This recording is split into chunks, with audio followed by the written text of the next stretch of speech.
Hello అండి, అందరికీ welcome to KLR blogs. ఈరోజైతే బాబు పడుకున్నాడు. చాలా రోజులు అవుతుంది వీడియోలు తీయక. నాకు చేయాలని ఉంది కానీ అస్సలు టైం కుదరట్లేదు. ఇప్పుడు బాబు పడుకున్నాడు. ఇది ఎప్పుడంటే మార్నింగ్ మా ఆయన టిఫిన్ చేసి వెళ్ళిపోయిన తర్వాత ఉండే పని అన్నమాట. ఇప్పుడైతే వాషింగ్ మిషన్లో బట్టలు వేసేసాను. బట్టలు అవుతున్నాయి వాషింగ్ మిషన్లో. సింక్లో గిన్నెలు అయితే అలాగే ఉన్నాయి. సో బాబు పడుకున్నప్పుడే నేను గిన్నెలు, వంట ఇవన్నీ చేయాలని అనుకుంటున్నాను. బాబు అయితే పడుకున్నాడు. సో ఈ పాత్రలు అయితే కొన్ని ఉన్నాయి. పాత్రలు పూర్తి చేసిన తర్వాత ఈ డే మొత్తం రొటీన్ మీకు చూపిస్తాను, ఓకేనా? సో ఈ పాత్రలు అయితే పూర్తి చేసేసుకుంటాను. ఇప్పుడు ఇలా డైలీ పనుల్ని మేనేజ్ చేస్తూ ఉంటాను. బాబు పడుకున్నప్పుడే ఏదైనా క్లీనింగ్ కానీ ఏదైనా పని ఉంటే బాబు పడుకున్నప్పుడే పెట్టుకుంటాను. ఒక్కొక్కసారి బాబు కూడా లేస్తారనుకో, నాతో పాటు బాబు కూడా. నేను క్లీన్ చేస్తే బాబు అంతా చిందర పడేస్తూ ఉంటాడు. ఆ వ్లాగ్ కూడా నేను మళ్ళీ సపరేట్గా తీస్తాను. అసలు అతను ఎలా అల్లరి చేస్తాడు అనేది నేను సపరేట్గా వ్లాగ్ తీస్తాను. ఇంకేంటంటే యూట్యూబ్ పైన నేను ఇంతకుముందు చాలా ఫోకస్ పెట్టేదాన్ని, కానీ ఇప్పుడు టైం అస్సలు కుదరట్లేదు. కానీ చేయాలని ఇంట్రెస్ట్ అయితే ఉంది. ఇంకోటి ఏంటంటే చేస్తాం, కానీ మనకు సపోర్ట్ చేస్తారా చూసేవాళ్ళు? అసలు నేను చేయగలనా, నాతో అవుతుందా? ఎంతోమంది చేస్తున్నారు, నేను ఇంట్లోనే ఉంటున్నా, చేస్తే తప్పేంటి? ఇవన్నీ నా మైండ్లో తిరుగుతున్నాయి. లాస్ట్కి అయితే ఒక్కటి అనుకుంటున్నా, ఎవరు ఏమైనా అనుకొని, ఒకవేళ బాగున్నా సరే బాగాలేకపోయినా సరే ఒకసారి తప్పిపోతుందేమో, మళ్ళోసారి ఖచ్చితంగా సక్సెస్ అవుతామని అనిపిస్తుంది. అదే మోటివేషన్తో నేను ఇప్పుడు వీడియో చేద్దాము, ఇక నుంచి 1 వీక్ ఒక్కటైనా, 1 వీక్కి 2 అయినా, అలా ఎలా కుదిరితే అలా, ఎప్పుడు కుదిరితే అప్పుడు వీడియోస్ చేద్దాము, పోస్ట్ చేద్దామని అనిపిస్తుంది. అది నేను ఇప్పటి నుంచి అదే డిసిషన్ తీసుకున్నాను. అదే కూడా ఫైనల్ చేస్తాను. ఇంకొచ్చేసి బౌల్ అన్నీ అయిపోయినాయి. కౌంటర్ టాప్ ఎప్పుడు ఇలా నీట్గా పెట్టుకుంటాను, ఎందుకంటే వంట చేయడానికి మోటివేషన్ ఉంటుంది. ఇంట్లో మనమే ఉంటాం కాబట్టి అంత అలా ఉంటే, ఎక్కడిదక్కడ ఉంటే అస్సలు వంట చేయబుద్ధి కాదు. ఇప్పుడు బాబు లేచేసరికి బాబుకి కూడా ఫుడ్ ప్రిపేర్ చేయాలి. ఈ చిన్న కుక్కర్ అనేది నాకు బాగా నచ్చింది. ఈ చిన్న బాబులకి ఏంటంటే చాలా మెత్తగా ఉండాలి అన్నం. మనము గిన్నెలో వండుకుంటే చాలా టైం పడుతుంది. అందుకే నేను మా బాబు కోసం ఆ చిన్న కుక్కర్ అయితే కొనుక్కున్నాను. ఇప్పుడు తోముకున్న బాసనలన్నీ కూడా ఆరిపోయినాయి చక్కగా. అవన్నీ ఏ ప్లేస్లో అక్కడ పెట్టేస్తున్నాను. ఎందుకంటే చెప్పాను కదా, కౌంటర్ ప్లేస్ అంతా ఖాళీగా ఉందంటే మనకు వంట చేయడానికి ఈజీ ఉంటుంది. ఇప్పుడు నెక్స్ట్ మనం ఆఫ్టర్నూన్ ఫుడ్ ప్రిపేర్ చేయాలి కాబట్టి కటింగ్ సెక్షన్ ఏదో ఒకటి ఉంటుంది. అందుకోసమని మొత్తం క్లీన్ చేసి పెడుతున్నాను. ఈ పాలు వచ్చేసి మార్నింగ్ ఆల్రెడీ కాగపెట్టినాను. అవి చల్లగా అయిపోయినాయి. ఇప్పుడు దానిపైన మూత పెట్టేసి ఫ్రిడ్జ్లో పెట్టేసేయాలి.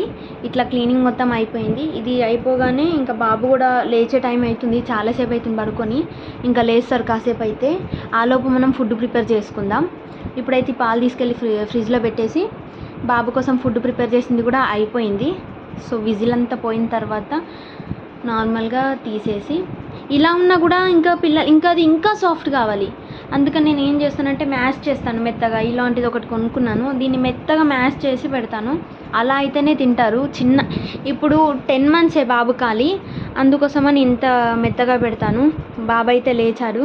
ఇప్పుడు బాబు లేవగానే కొంచెం నేను పక్కన ఉండాలి. అంటే నేనైనా కాకపోయినా వాళ్ళ డాడీ అయినా సరే పక్కన ఉండాలి, లేకపోతే ఏడుస్తాడు. లేవగానే కొంచెం సేపు ఆడిపించి, అతను ఆడుకొని మెల్లగా మైండ్ ఫ్రెష్ అయిపోయింది, అతను బొమ్మల్ని చూసుకుంటూ ఆడుకుంటున్నారు అన్నప్పుడు నేను మళ్ళీ వేరే ఒక పని స్టార్ట్ చేసుకుంటాను. ఇప్పుడైతే బాబుని ఆడిస్తున్నాను. ఫైనల్గా బాబు యాక్టివ్ అయిపోయాడు, ఆడుకుంటున్నారు. ఇప్పుడు బాబుని తీసుకెళ్ళి మనతో పాటు వంట రూమ్లో కూర్చోబెట్టుకొని వంట ప్రిపేర్ చేద్దాం. నేను ఈరోజు మటన్ పులావ్ చేస్తున్నాను. సింపుల్గా ఉంటుంది, త్వరగా అయిపోతుంది. దీనికోసమని మటన్ని మ్యారినేట్ చేసి పెట్టుకున్నాను. ఇప్పుడు రైస్ కూడా నానబెట్టి పెట్టేశాను. రైస్ ఎక్కువ నానాల్సిన అవసరం లేదు, మనం నార్మల్ రైస్తోనే చేసుకుంటున్నాము. కొంచెం వాటర్ ఎక్కువ యాడ్ చేస్తే సరిపోతుంది. అప్పటికప్పుడు చేసుకోవాలంటే మనం రైస్ నానబెట్టి ఉంచాం కాబట్టి చేసుకోవచ్చు. సో నేను 2 పచ్చిమిరపకాయలు, కొంచెం ఆనియన్స్ వేసాను, 2 లవంగాలు, 1 ఇలాచి కూడా వేసాను. ఎక్కువ మసాలా ఐటమ్స్ ఏం వేయట్లేదు. దీన్ని మంచిగా కలుపుకున్న తర్వాత మ్యారినేట్ చేసి పెట్టుకున్న మటన్ని కూడా అందులో యాడ్ చేస్తున్నాను.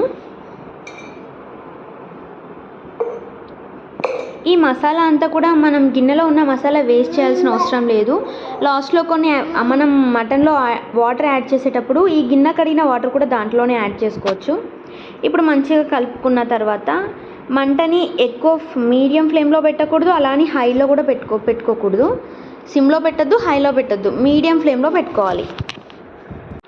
సో ఇప్పుడు కొంచెం మటన్ మగ్గుతుంది. ఈ టైంలో మనం కట్ చేసి పెట్టుకున్న టమాటో పీసెస్ని కూడా ఇందులో యాడ్ చేసుకుందాం.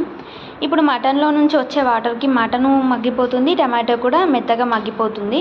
మనం ఎక్స్ట్రా వాటర్ యాడ్ చేయాల్సిన అవసరం లేదు, ఎందుకంటే మనం ఆల్రెడీ రైస్ని కూడా ఇందులోనే ఉడికిస్తాం కాబట్టి మటన్ అంత మెత్తగా ఉడకాల్సిన అవసరం లేదు, కొంచెం సాఫ్ట్గా అయితే సరిపోతుంది. నేను ఇప్పుడు కరివేపాకుని శుభ్రంగా కడిగి వేసుకుంటున్నాను. సో కరివేపాకు కూడా వేసుకున్న తర్వాత మంచిగా కలుపుకోవాలి. మంటని అస్సలు హై ఫ్లేమ్లో పెట్టకూడదు, మీడియం ఫ్లేమ్లోనే పెట్టాలి. ఇదంతా ప్రాసెస్ అయ్యేలోపు నా వెనకనే ఉన్నాడు, మళ్ళీ ఎప్పుడు వెళ్ళాడో ఏంటో వాషింగ్ మిషన్ సైడ్ వెళ్ళాడు, ఏరియా సైడ్ లోపలికి వెళ్ళిపోయాడు. ఎందుకు వెళ్ళావు ఇక్కడ, ఎందుకు వచ్చాను అంటే నన్నే చూస్తున్నాడు. మళ్ళీ బాబుని తీసుకొచ్చుకొని ఇప్పుడు స్టవ్ చూస్తే కొంచెం దగ్గరకు అయింది, ఇంకొంచెం సాఫ్ట్ కావాలి. ఆలోపు నేను మజ్జిగ చేస్తున్నాను. మజ్జిగ మంచిగా చిలుక్కొని ఇందులో కొంచెం వాము, కొంచెం జీలకర్ర, కొంచెం మిరియాలు వేసాను. కొన్ని మిరియాలు వేసి మెత్తగా పొడి చేసి పెట్టుకున్నాను. ఈ పొడిని కూడా అందులో వేసుకొని టేస్ట్కి సరిపడా సాల్ట్ వేసుకున్నాను.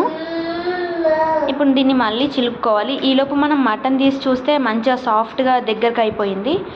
ఇప్పుడు శుభ్రంగా వాష్ చేసి పెట్టుకున్న రైస్ని కూడా వేసుకోవాలి. నేను ఇప్పుడు రైస్ని వాష్ చేస్తున్నాను. సో రైస్ కూడా ఇందులో యాడ్ చేసుకుంటున్నాను.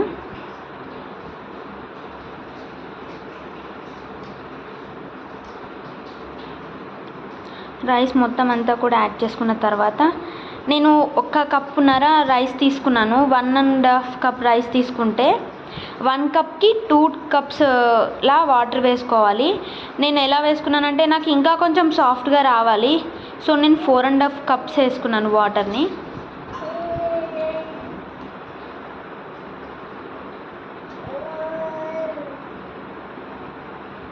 మనం మటన్ కూడా ఉడికిస్తాం కాబట్టి కంపల్సరీగా వాటర్ పడుతుంది. మటన్ సాఫ్ట్గా ఉడకాలి, ఇటు రైస్ కూడా ఉడకాలి కాబట్టి ఖచ్చితంగా వాటర్ అంతా పడుతుంది. సో ఇప్పుడు మంచిగా కలుపుకొని కుక్కర్ పెట్టేసుకొని విజిల్ పెట్టేశాను. ఇప్పుడు ఒక 3 విజిల్స్ తర్వాత కుక్కర్ ఓపెన్ చేసి చూస్తే మన పులావ్ చాలా చక్కగా రెడీ అయిపోయింది. చూడండి ఎంత సాఫ్ట్గా ఉందంటే.